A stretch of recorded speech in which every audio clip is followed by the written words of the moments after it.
Բարև ձեզ, այսօր մեր տաղավարում է Հայաքվե միավորման վարչության անդամ Աննա Կոստանյանը։ Տիկին Կոստանյան, բարև ձեզ, շնորհակալ եմ մեր հրավերը ընդունելու համար։ Բարև ձեզ, ես եմ շնորհակալ։ Խոսենք երեկվա ամենաուրախալի լուրից, 4 գերիներ Հայաստան վերադարձրեց Ադրբեջանը, բայց մենք դրա փոխարեն Սիրիային վերադարձրեցինք վարձկաններ, մինչ իրավապաշտպաններն ասում էին, որ սա ոչ հաջող գործարք է, կարող էին այդ վարձկանների փոխարեն շատ գերիներ հայկական կողմին տային, այսօր Նիկոլ Փաշինյանը հայտարարեց, որ դրանք տարբեր գործընթացներ են, ու հետաքրքիր է, որ այդ տարբեր գործընթացները կարծես թե զուգադիպությամբ նույն օրն են տեղի ունենում։ Ինչ կարող եք ասել այս առումով եւ արդյոք կարծում եք, որ իսկապես հնարավոր էր այնպես բանակցել, որ շատ գերիներ վերադառնային Հայաստան։ Ես կարծում եմ, որ հատկապես խաղաղության հանրահռչակված, այսպես ասած, օրակարգի շրջանակներում ավելի շատ ջանքեր պետք է ներդրվեր, բայց քանի որ դետալներին բանակցությունների որոշ գործընթացի տեղյակ չեն, կարող ենք միայն դատել հանրային տարածված փաստերի հիման վրա, միջազգային զանգվածային լրատվամիջոցներով, տեղական լրատվամիջոցների, նաև տեղական իրավապաշտպան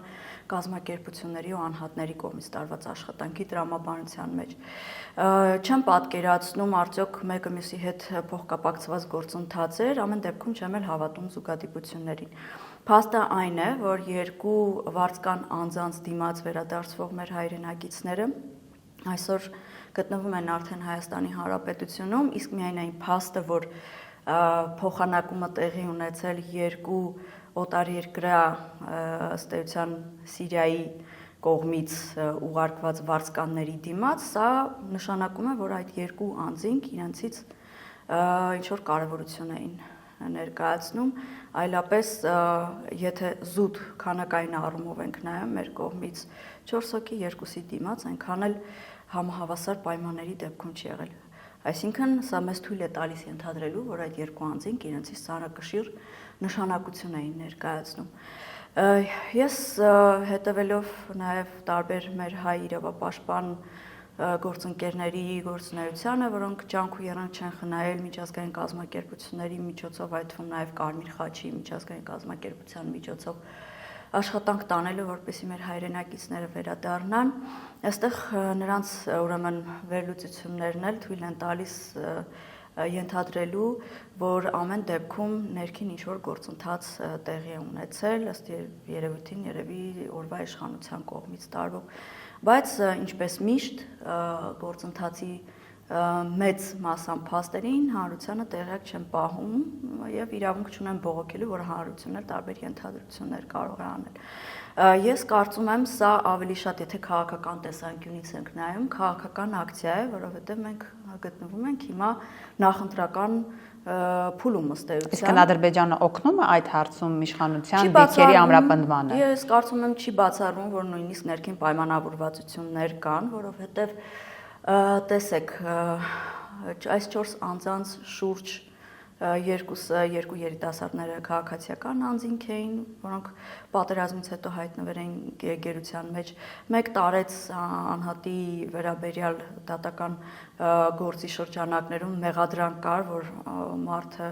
30 տարի առաջ ինչ-որ անհասկանալի ուրեմն իրադարձությունների է մասնակցել հանիրավի այդ մեղադրանքով եւ կարծում եմ ավելի շատ կոնկրետ տվյալ անձի առողջական վիճակով պայմանավորված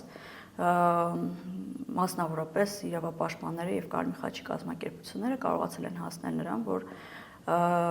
կոպիտ ասած մարդուն չհասցնեն մահվան, թույլ տան վերադառնա հայրենիք եւ շուտ վիրահատվի։ Ինչու դա ավելի շուտ չէր տեղի ունենում եւ հանկարծ այս տարվա սկզբին տեղի ունեցավ։ Կարող ենք լիարժեք թույլ տալ մեզ ենթադրել, որ սա ավելի շատ PR ակցիա է իշխանության կողմից իրականացվող։ Նաև եւս մի փաստ այսօր առավոտյան սոցիալական ցանցերը թերթելով բախվեցի ընդդիմության падգամավորներից մեկի հայտարարությանը, որը տեղեկացնում էր մեր հանրությանը, որ նաև քաղաքացիական անձանցից վերադարձվող անձանցից մեկի կինը Հայաստանում է գտնվում, օրերս տեսել ենք տեսանյութերով, որ նա կարծես խնդրում էր իրեն աջակցեն վերադառնա Հայաստան ամուսնուն դիմավորելու եւ իշխանության ներկայացուցիչները առիթի չեն կորցրել այդ վերադարձը շոուի վերածելու, ցույց տալու, կոպիտ ասած, վերմակը իրենց կողմ քաշելու, ցույց տալու, որ իրենք են գործադրել, բայց պարզվեց Գեցության հարցերը, այո, գեցության հարցերը լուծել էին Դաշնակցության ներկայացուցիչները եւ Սիրիայում եւ Հայաստանում։ Ինչևէ, մենք, քանի որ այս ամենը քաղաքականության տրամաբանության մեջ եւ քաղաքականության մասին է, մենք կարող ենք սա նաեւ դիտարկել որպես քաղաքական նախընտրական արշավ։ Իշխանությունը ասում է խաղաղության շրջանակում է, որովհետեւ Ադրբեջանի հետ խաղաղություն են կառուցում, ասում է, որ խաղաղության պայմաններում հեշտ է գերիներին վերադարձնել եւ այդ խաղաղության պայմաններում կարող ենք նաեւ տնտեսական առևտուր սկսել։ Դե գիտեք, իհարկե իշխանությունը փորձելու է ամեն կերպ սա իր ուրեմն արդյունքներին վերագրել, այսինքն իր կողմից դափնիները իրեն վերագրել, այո, դափնիները իրեն վերագրել։ Փաստացի մենք պատերազմից հետո նոյեմբերի 9-ի այդ չարաբաստիկ պայմանագրից կամ համաձայնագրից հետո մենք գտնվում ենք հրադադարի վիճակում։ Բայց նույնիսկ այդ ժամանակ, նույնիսկ այդ ժամանակներից ի վեր 21-ին, 22-ին, 23-ին Հայաստանի Հանրապետության ինքնիշխան տարածքում բազմիցս եղել են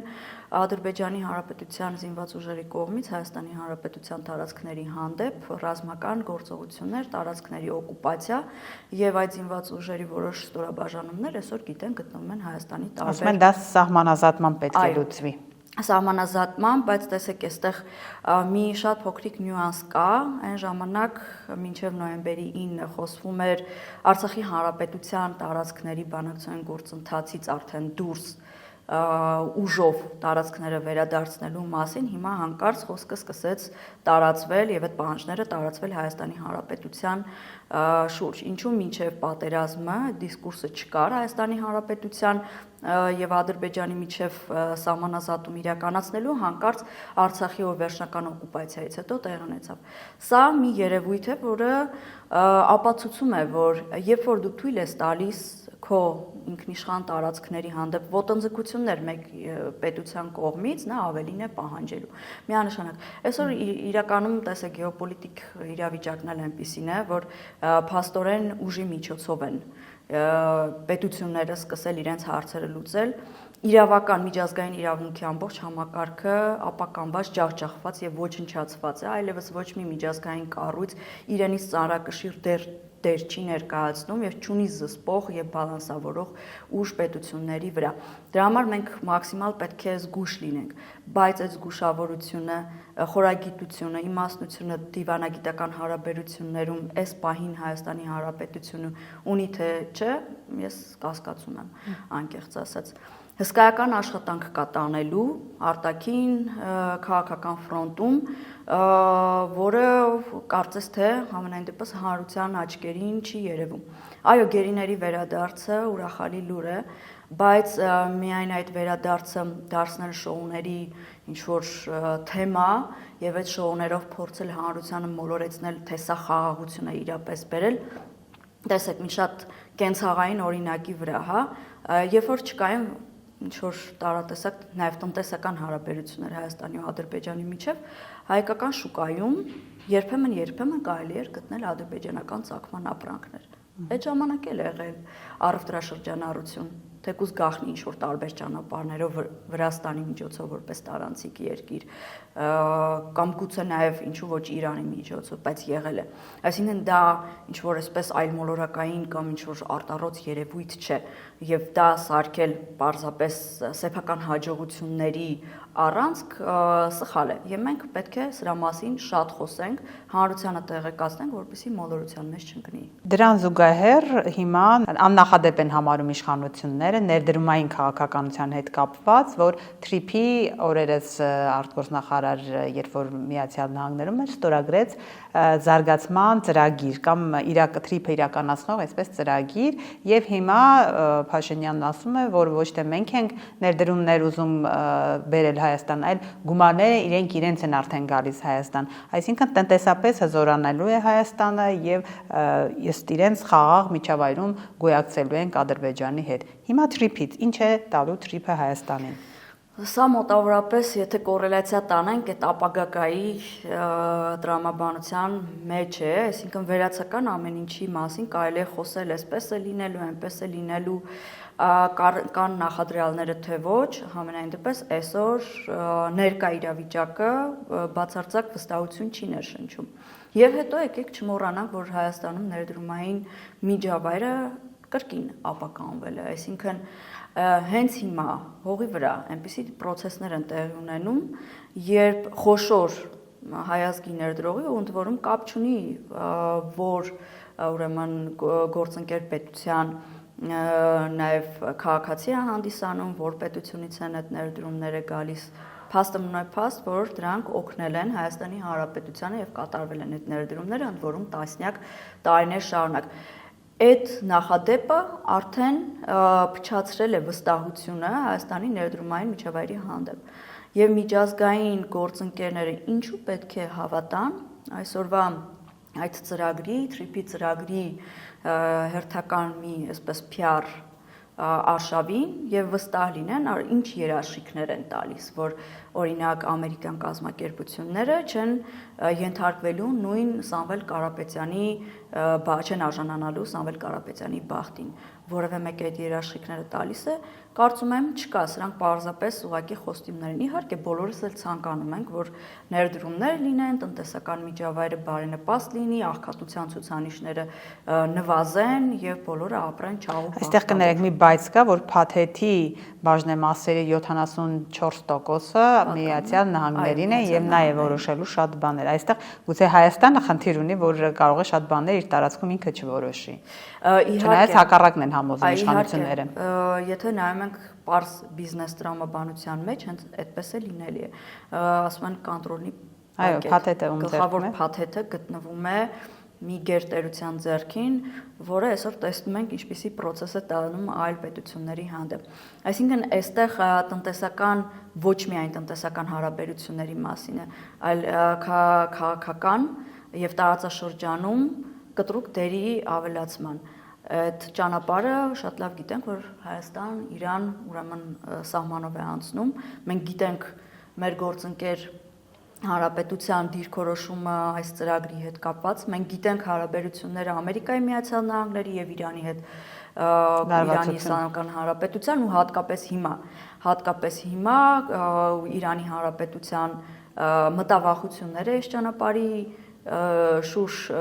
ձևավորվող ծրագրերի հանդեպ, այսինքն վերջերս շատ կոշտ արտահայտվեց, որպես դեսպանն է Իրանի։ Այո, դեսպանի կողմից են այդ հայտարարությունները հնչել, նաև կարծում եմ տարբեր ուրեմն կալիբրի պաշտոնյաներ Իրանի Իսլամական Հանրապետության։ Այսինքն հաշվի չառնել այս տեսակ նյուանսները, որոնք կարող են քաղաքական խոշոր վնաս հասցնել, ի վերջո Ամերիկայի Միացյալ Նահանգները չէ տարածաշրջանում, Իրանն է մեր հարևան երկիրը, եւ տարածաշրջանում մի պետության, ուրեմն մի պետությունով է այդ ներկա գտնվող պետությունով է պայմանավորված, արդյոք այդ տարածաշրջանը կայուն անվտանգային միջավայրի երաշխավոր կլինի, թե չէ։ Սա էլ չգիտեմ հաշվի առնվել թե չէ, իհարկե կարող են ամեն օր ինչ-որ հայտարարություններ հռչակել, որ այո, մենք հաշվի ենք նստում, հայտարարում են, մինչդեռ զուգահեռ տանում են լրիվ այլ process գետնի վրա։ Ես կարծում եմ, որ այստեղ մի նաև կարևոր հայտարարություններ կար, եթե չեմ սխալվում, դրա մասին խոսեց վարչապետ Փաշինյանը, որ այս պայմանագրում ոչ միայն տնտեսական ուրեմն ներդրումների մասն է, այլ նաև քաղաքական եւ չբացվեց այդ քաղաքական ուրեմն ներդրումների քաղաքական աջակցության ձևակերպման ենթատեքստը ինչ էր դա նշանակում։ Լավ կլիներ նաև բացատրություններ հնչեին, թե քաղաքական առումով Ամերիկայի Միացյալ Նահանգները ինչպիսի ներդրում եւ աջակցություն է ունենալու Հայաստանում եւ արդյոք դա չի նշանակելու ուղիղ միջամտություն մեր որպես սուվերեն պետության ներքին գործերին։ Այսինքն ձեր ասածից կարող եմ ենթադրել, որ ընտրական շրջանում նաև աջակցության մասին է խոսքը։ Իհարկե, եթե մենք հիմա գտնվում ենք բուռն քաղաքական գործընթացներում, ընդ որում ընդամենը մի քանի ամիս հետո Հայաստանում տեղի են ունենալու հերթական խորհրդարանական ընտրությունները եւ այստեղ շատ լուրջ ընտրապայքար է կարծում եմ գնալու,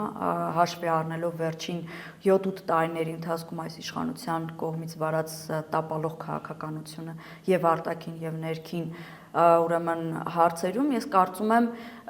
հենց այդ քաղաքական ներդրման աջակցության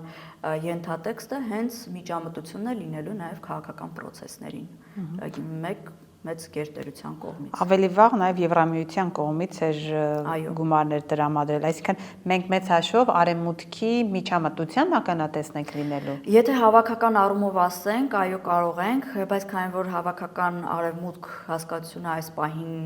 որպես այդպեսին գոյություն չունի, տեսնում ենք նաև Եվրոմիության եւ Ամերիկայի միջև նրանց ջրերը նույն առվով չեն հոսում, այո հակասություններ կան, մոտեցումների տարբերություններ կան, մասնավորապես ժողովրդավարության արժեքներին հարվածելու տեսանկյունից։ Բայց ամեն դեպքում արվում են այնպիսի քայլեր, որոնք մեծ հաշվով նույն նշանակետին են խփելու, այսինքն Հայաստանի Հանրապետության ներքաղաքական կյանքին միջամտություն։ Մի կողմից գումարներ են հատկացվում, որոնք հենց ուղիղ հայտարարվում են, որ տրամադրվելու են Ռուսաստանի դեմ։ Այո, ինչ որ, չգիտեմ, թվացial ռուսական ռոպագանդայի դեմ հիբրիդային պատերազմ, հիբրիդային, հա, եւ մյուս կողմից էլ տնտեսական շղարշի ներքո նաեւ քաղաքական աջակցություն են տրամադրում։ Այսօր բավականին ուշագրավ էր Նիկոլ Փաշինյանի պատասխան այն հարցին, փորձեցի ճշտել ես, թե հիբրիդային պատերազմի օրինակը որն է, նա ասաց, որ վեհափառ հայրապետը կաթողիկոսը նրան իհարկե ավազանի անունով նա դիմեց, այսինքն մեր բոլոր խնդիրները փաստորեն նույնիսկ հիբրիդային պատերազմը կապված են վեհափառի հետ։ Եկեղեցու հետ կապված այս գործընթացներին նաև կուզեմ անդրադառնանք այս համատեքստում։ Ինչու է ամեն ինչի մեղավորը գործակալել են ասում, չգիտեմ, ամեն ինչը պատտվում է եկեղեցու շուրջ, այն դեպքում, որ մենք նախընտրական շրջանում ենք։ Ինչու է Փաշինյանը պետք այս շրջանում եկեղեցու հանդեպ նման քաղաքականություն որդեգրել։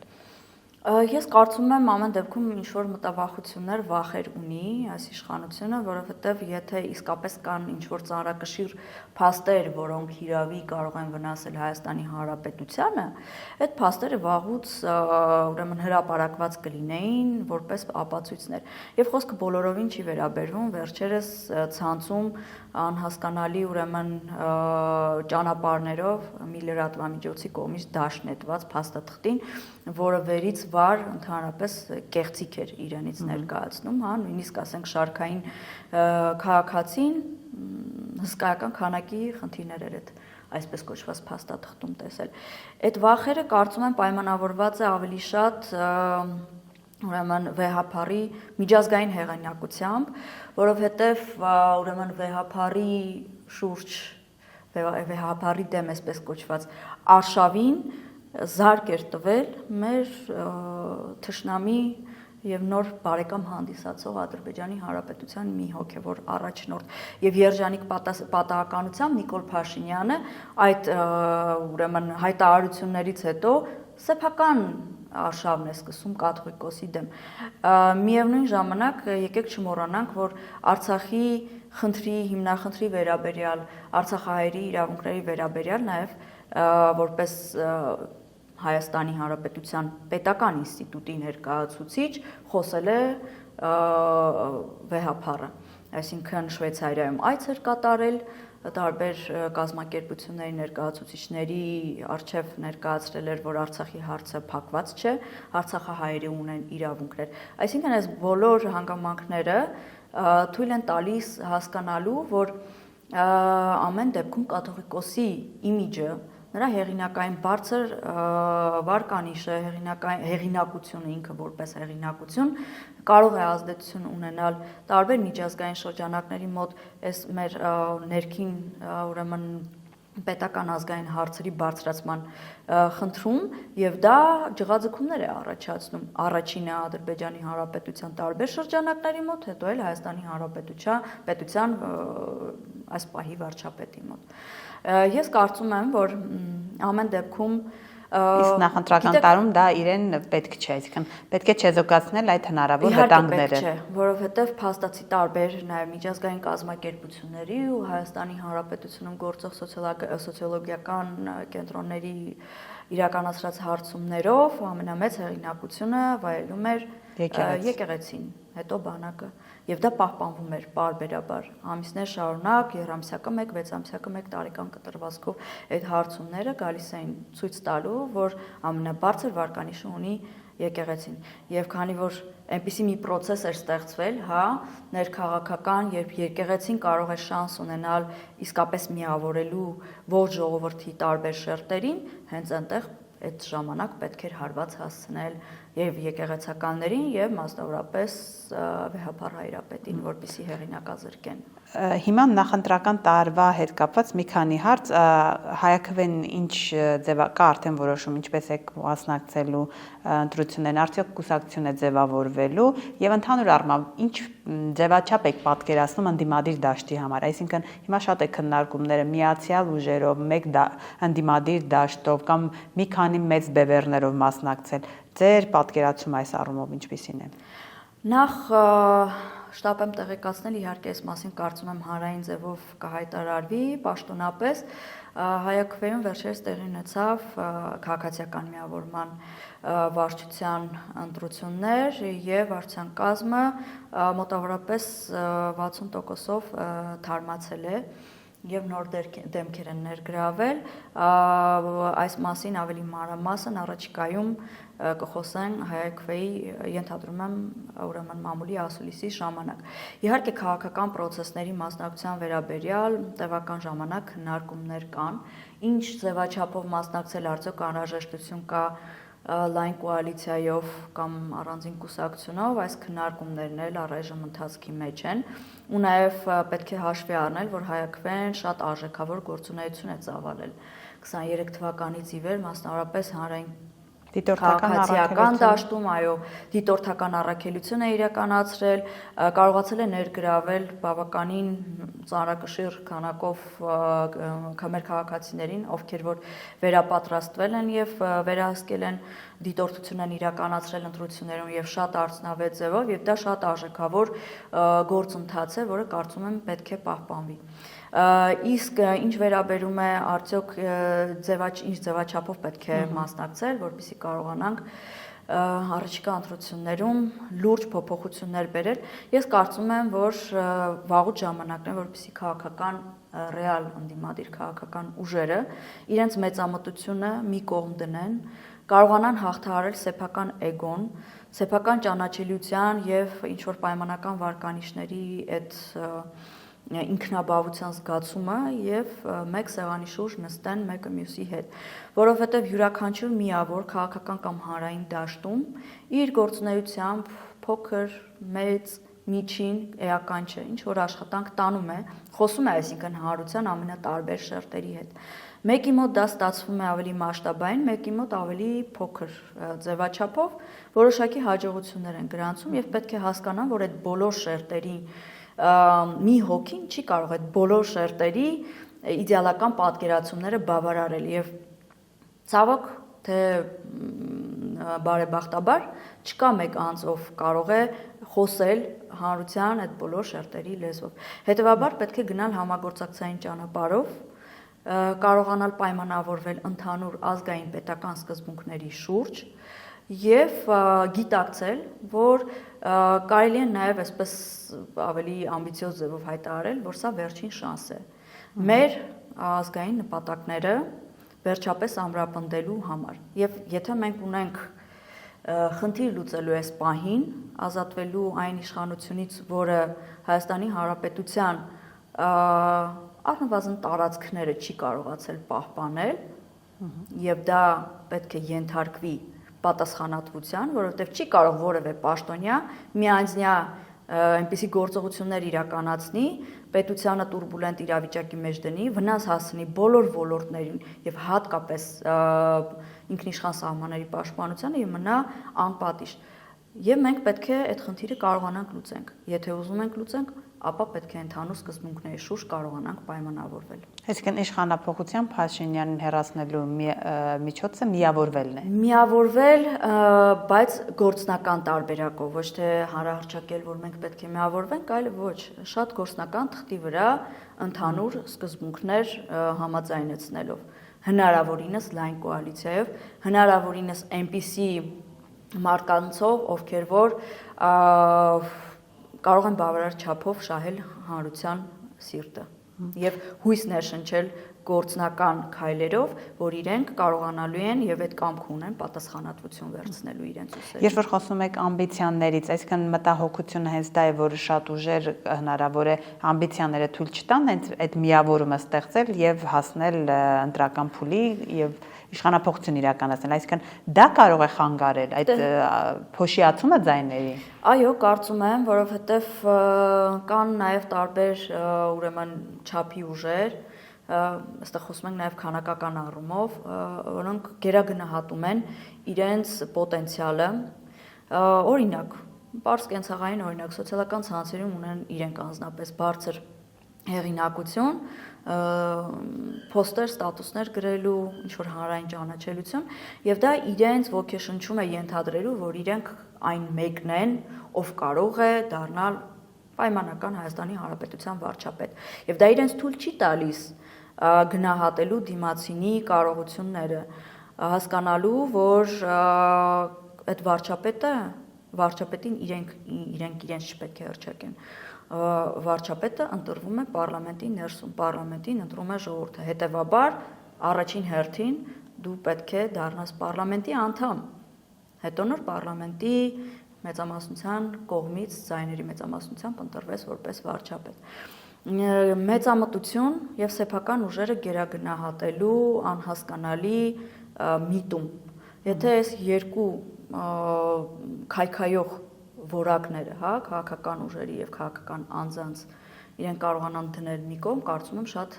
ռեալ հնարավոր է նստել եւ պայմանավորվել, ինչպես ասեցի, ընդհանուր սկզբունքների շուրջ։ Այո, հնարավորինս լայն կոալիցիայով։ Եվ կարծում եմ նախնական նախընտրական փուլում, չնայած հիմա արդեն նախընտրական փուլ է, վարչապետի տեխնացուի մասին չպետք է խոսել։ Չպետք է, որովհետև այդ տեխնացուի հավակնություններ կարող ունենալ շատերը եւ իսկապես կարող են լինել, բայց մեկի համար այդ մի տեխնացուն ընդունելի է, մի ուրիշ մեկի համար ընդունելի չէ։ Եվ քաղաքական ուժերն էլ ինչպես միշտ սովորությունն են մեկը մյուսի մասին, բայց սա սրա հետ է համագործակցել։ Ամենակարևոր սկզբունքը իշխանության հետ չհամագործակցած լինելն է եւ չհամագործակցել առաջիկայում էլ ոչ նախընտրական շրջանում, ոչ էլ ընտրություններից հետո։ Շնորհակալ եմ։ Ես էլ եմ շնորհակալ։